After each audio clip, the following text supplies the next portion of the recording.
they'll say that Black Lives Matter. They'll say that Black History matters. And then they'll show black people pictures of African kings and queens.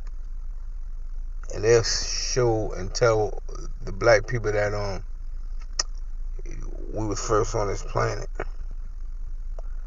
thinking that that'll make us stop doing the things that we do to ourselves and to other people that look like us. But my question is this: how do you show greatness to people who hate themselves?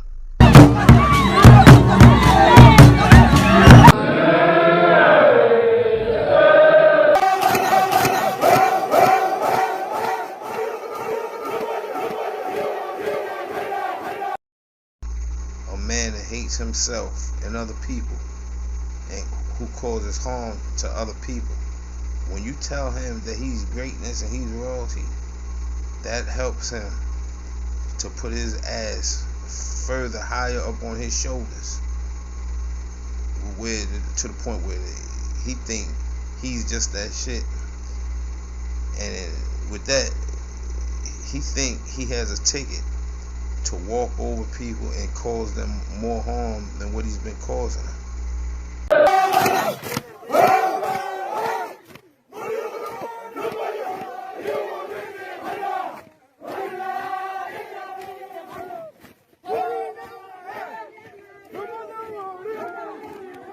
A social media video that's gone viral shows 4 men in the back of a white Toyota Ute dragging the corpses of 3 naked men by ropes tied around their ankles. Baltimore homicide detectives say black-on-black crime is on the rise, and they say there is no clear-cut reason why murder is becoming a common sight in minority ethnic areas.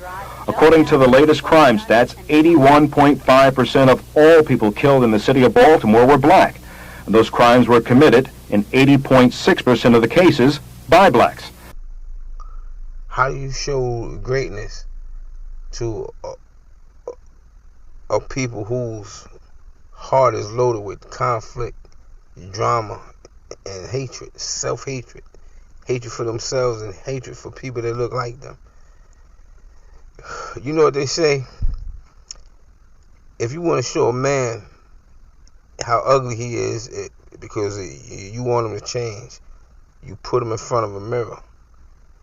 Putting a man like that in front of a mirror that reflects a greatness about itself doesn't change anything. What you need to do is put him in front of a mirror to show him how ugly he is. You know, if a man just kept coming outside in dirty clothes, looking nasty, maybe he not aware of himself. But if you put him in front of a mirror one morning and he's actually stopping, he look at himself and be like, damn, I'm dirty and nasty, he'll change and become clean.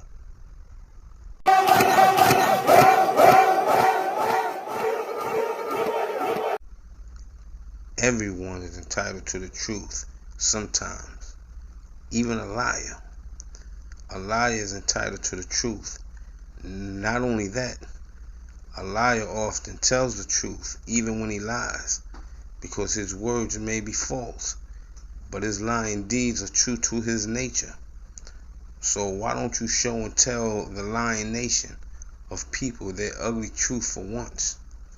Why not tell them and show them their ugly devil side instead of always showing them their royalty and godly nature?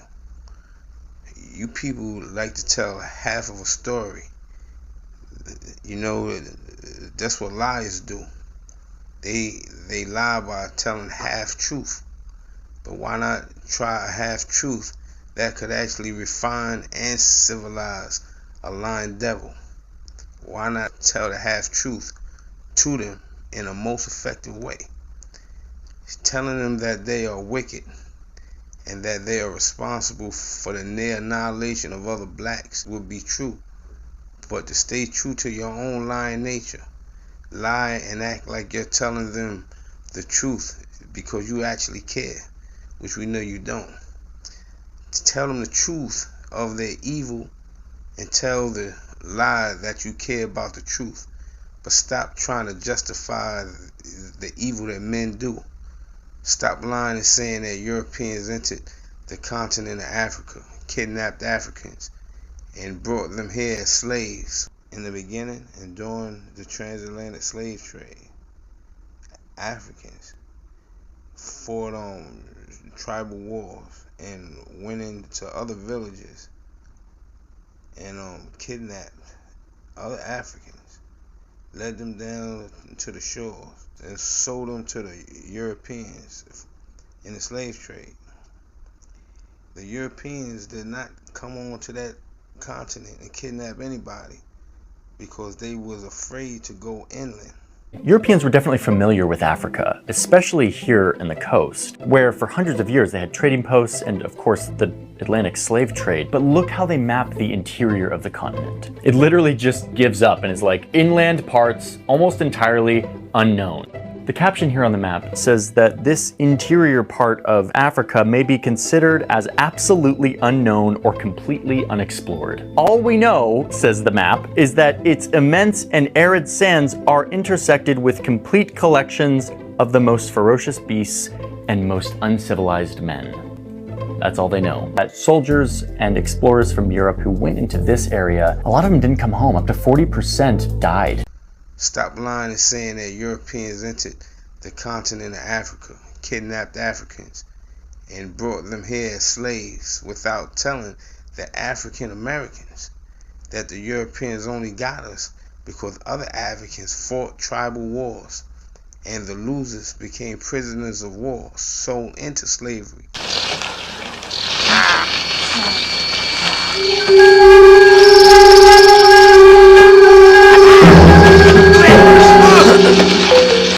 They fully recognized that war captives provided the bulk of African slaves.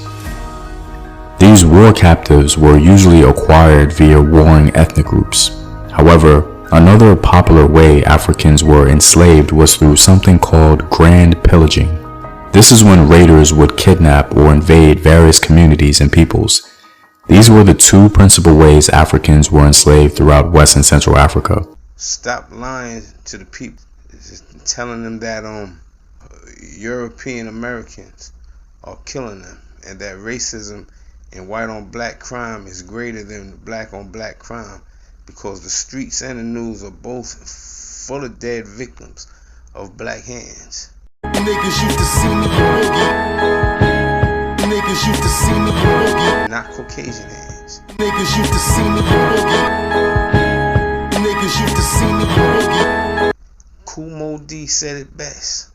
I never ever ran from the Ku Klux Klan, and I shouldn't have to run from a black man.